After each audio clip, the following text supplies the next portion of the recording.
Hey, this is Chuck Marshall with Metal Wani, and I'm talking to the one and only Chuck Billy from Testament. Chuck, how are you doing? I'm doing good. How are you doing, Chuck? I'm doing good, man. What's up, Chuck? Yeah, it's Chuck Chats with Chuck. Chuck and Chuck Show. Yeah, there you go, man. Cool. So Testament's kicking off a headlining tour of North America in April with Sepultura Prong. How did you guys manage to get together this killer lineup of mighty metal? The stars lined up. Awesome. Actually, with Prong, we've done some few shows in the past, and we've always said, hey, man, we should tour together, and it just wasn't the right timing. So when this tour came up, I definitely threw their name out there, and the timing just worked for them. So they were on board. And then, of course, Sepultura, we're on the same label at Nuclear Blast, and we've never toured together. So it made sense. The timing was right. They have a new record coming out. They're looking to tour in America. So it did make sense. Yeah, that's awesome. It's a great combination of, really heavy, good metal. So, cool. So Brotherhood of the Snake is your latest album. It's a pantload of thrash, man. It's super good. It's been out for just short of 6 months and received nothing but, well-deserved praise. How do you feel this album stacks up against your catalog of other epic releases? I think this one leads the heat for sure. I think it's kind of odd that I say that because, we've put a lot of time and effort in the other records, and we went through our process of writing and recording like always, and this record was totally different. This record, we didn't get a chance to do the demo. We didn't even get to practice these songs as a band. We kind of went into the studio with a bunch of ideas and riffs and lyrics, and the songs weren't really completed yet. Uh-huh. So, but we wanted to have a record out last year, and if we didn't meet a deadline to get in the studio, we wouldn't have had one. So we kind of just said, you know what, book it, and let's worry about it later. And it was a little scary going into it, but just the uncertainty what the outcome was going to be, because if it turned out bad, we would have had it'd have been a tough hole to get ourselves out of. But I think, maybe what we had to go through to get to this record, having that pressure of the unknown, maybe it just fired everybody up, and all the performances were amazing, and the songs really came together in the end. Yeah, it's a killer album, man. It's such an unusual process. It leads the heap of all the other records, I believe. Yeah, I would agree, man. It's a great album. Super good. And also on another note is just, this record came out the first day of a European tour we did with them on a March, and the crowd response was so killer, for Brotherhood. We opened the show with that song, and they all knew the lyrics, and it was just really like, wow. It was really odd that, man, they know the songs and the lyrics that well already. Yeah. And so that was surprising to me. So, on the American tour coming up, we're probably going to have 4 to 5 of the new tracks in the set. Awesome. That's great. That is so good, man. For Testament, it's about quality over quantity. Even after their 3 decades, the band is still churning out quality metal by, taking your own time. At this point of time in your career, do you feel that Testament has reached the pinnacle of creativity with Brotherhood? I wouldn't say that, no. I think, because we still enjoy what we do. We still have our minds are still, we all think we're still 20 years old. So we still have that fire burning in us, to be a band and succeed and go on tour and do our thing. So I think there's always going to be that drive to outperform yourself and outdo yourself. That's always the goal when you're writing the next record. So I'm actually excited because I think over the last 3 to 4 records, I think we've gotten better. Or the songs just have, I think maybe we've established who we are and really have gotten fine-tuned it, I'd say, maybe. Right. Yeah. I mean, you can definitely, I would agree. The last few albums have just been phenomenal, and I'm a longtime Testament fan back to, the legacy, and the new stuff is fantastic, man. Really great. And I think, Eric, a lot of that's attributed to Eric. Eric is really a guy walks his own path. He really doesn't listen to a lot of other bands except for his black metal. He's really into that. Yeah. So, when it comes time to write Testament, which is so far from black metal, his creativity is the scope of what he writes is so wide because he doesn't limit himself or pigeonhole himself into a style or influenced by some newer bands or anything. He just sticks to what he does, and I think that's what definitely keeps Testament records have their own identity. Every record is different, you know, but but as a whole, you would still listen to it and go, oh yeah, that's Testament. Yeah, yeah. And they all have that distinctive heaviness of Testament, you know. Yeah, so, yeah. Cool.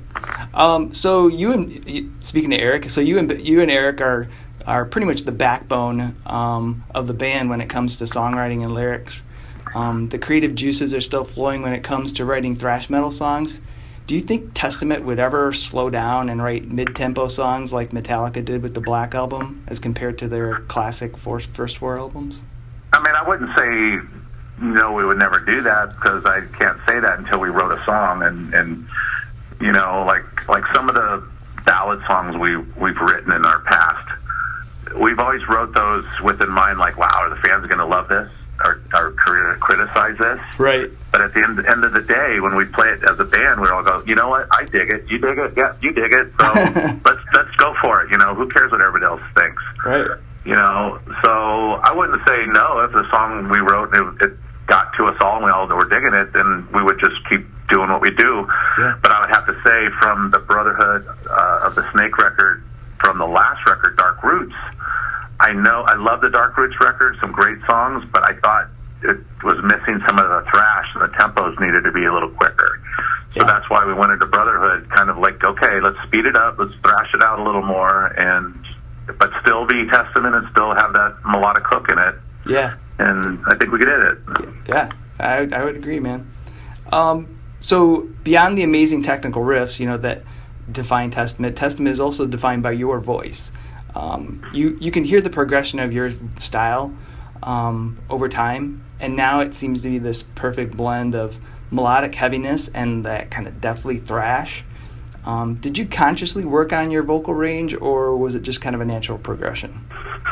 No, I think it's a natural thing. I think it's like, I mean, I've been doing this band and this style for 30 years, and I think it's like anything you do in life. You know, if you're a weightlifter, you know, if you're lifting for 30 years consistently, you probably get pretty strong. Right. So I think it's the same thing applies, you know, singing and playing with Testament. I've just gotten better with Testament and progressed accordingly. But I think for this record, I think I hit a stage in my career with my voice and everything once we had the reunion in '05. Yeah. Something about that, having all the original guys back, really, you know, especially for me, because after cancer, I didn't think I was going to be playing music ever again. Yeah. And then when I had the reunion, I was kind of like, wow, that's kind of like a blessing. I'm getting a second opportunity to get to continue playing music.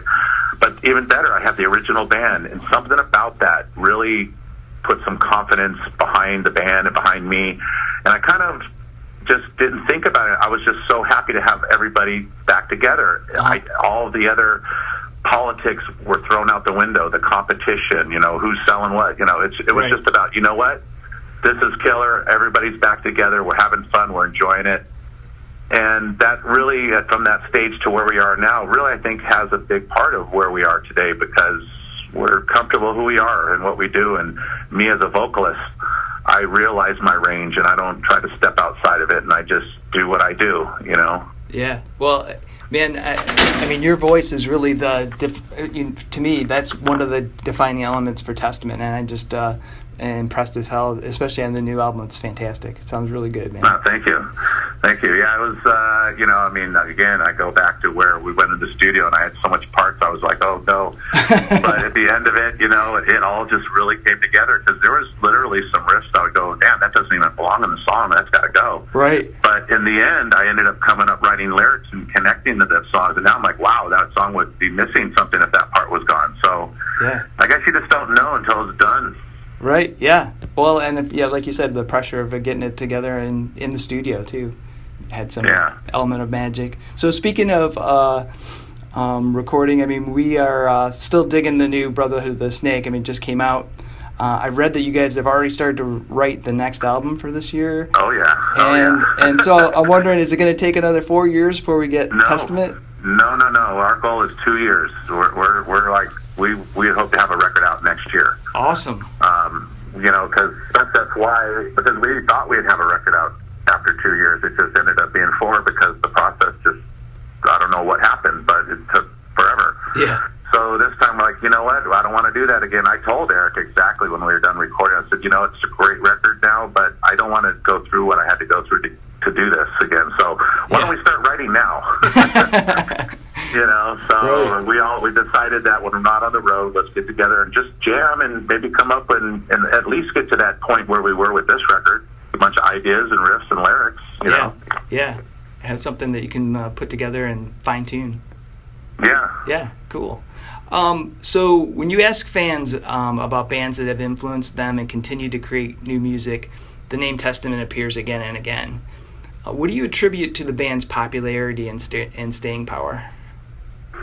Well, I think we've stayed true to what we've done from the 80s up to where we are today. You know, there's a lot of music changes and the industry changes and radio and MTV, just the whole format. Everything's changed from when we began to where we are today. Yeah. But through all that, I think we've stayed true to what we do and our style and what we want to play.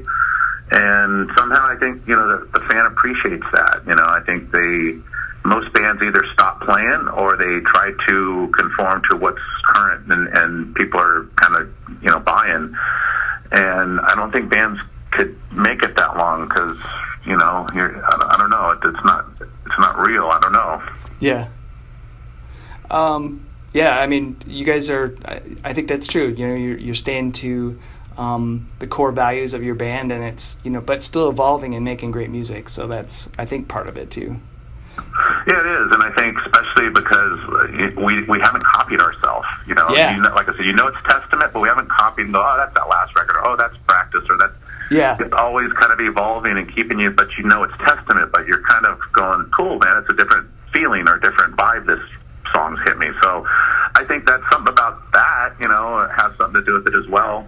Yeah, definitely. So, to date, what is the toughest song for you to sing live, and what makes it a challenge? Well, a song that one usually is like a Dogface Gods. Yeah. I'd have to say. I mean, because it's totally like my death voice on it. Death metal. But then I shift gears and do that. Can't tell who I am. Yeah. That's kind of a hard note to hit after the death stuff, especially after being on the road for a month when my voice is just a little tired. To shift that gear in the middle of that transition of the death to that other voice always gives me a problem. So sometimes by the end of the tour, I'm like, all right, that song's done. We got to move on from that one. Yeah, I start out strong and then end, you know, I'm not so confident with it. Crazy. So, is there any music that you listen to regularly that fans would be going, what the fuck, Chuck? Well, I mean, probably. I mean, I listen to a lot of Sirius radio. It's from the 80s. I still listen. My wife's a big music lover, and one of her favorite bands is Tesla. All right. So, of course, I get a lot of Tesla, and Roy, the drummer, grew up in Dublin, so we've been friends for a long time, and cool. I love Tesla as well. But, you know, I've been into this Joe Bonamassa kick probably for the last 2-3 months. Awesome. And I'm really getting into his stuff and his lyrics and the vibe and the mood of it. So, I don't know, I've been drawn to listen to that style of music lately. Just, it's mellow. I'm a big fan of Robin Trower, that really slow, cool, trippy guitar stuff. So when I heard Joe Bonamassa, it just, something about it was more current that gave me that vibe. Cool. Well, hey, just for a note, you might want to check out Marcus King. Marcus King, okay, I will. Yeah, that guy's it's like soul, but he's got really good guitar. It's sort of like the Allman Brothers, but anyway. Oh, check it out, Marcus King, okay, make note. All right. So, you know, when I was a kid, I always thought that, you know, being in a touring band would be the most fun ever. Can you give us a little insight into what a typical day on the road is for your Testament? Well, you know, when we were young, touring and partying till 4 a.m. and then sleeping until sound check. Those were rough, but, you know, we were young enough for our bodies to handle it. Yeah. We had a lot of fun and a lot of good times, a lot of good parties. Where now, I think in the early days we might have sacrificed some of the performances. At least for me, vocally, my voice was shot most of the time. Yeah. Where now it's more about the performance and the show. So we're really concerned about, getting your rest, being strong, giving 100% performance.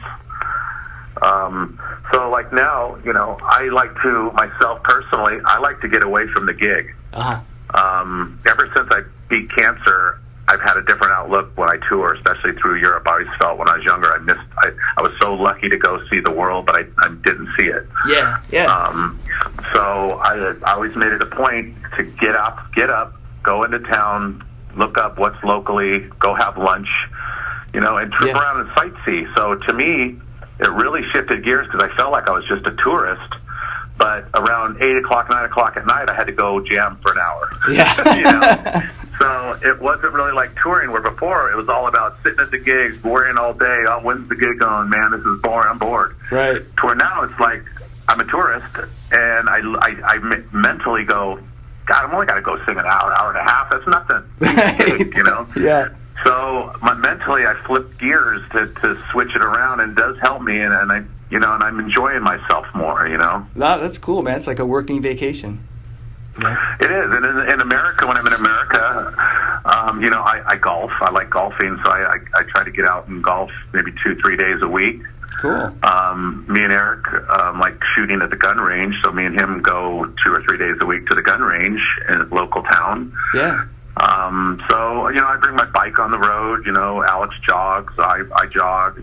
We work out. So now we try to find things to better ourselves, I guess, because we're not spring chickens anymore. And, and we want to have as much energy as we can and perform as well as we can for the fans when we're up there. So it's much better, and I think we get along better now because everybody isn't just laying around drunk sleeping all day, and everybody's like, be quiet, so-and-so's asleep, Right.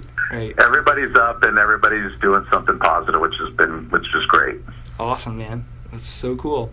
Well, Chuck, it's been an honor to chat with you, man. I'm really happy to talk with you and spend some time.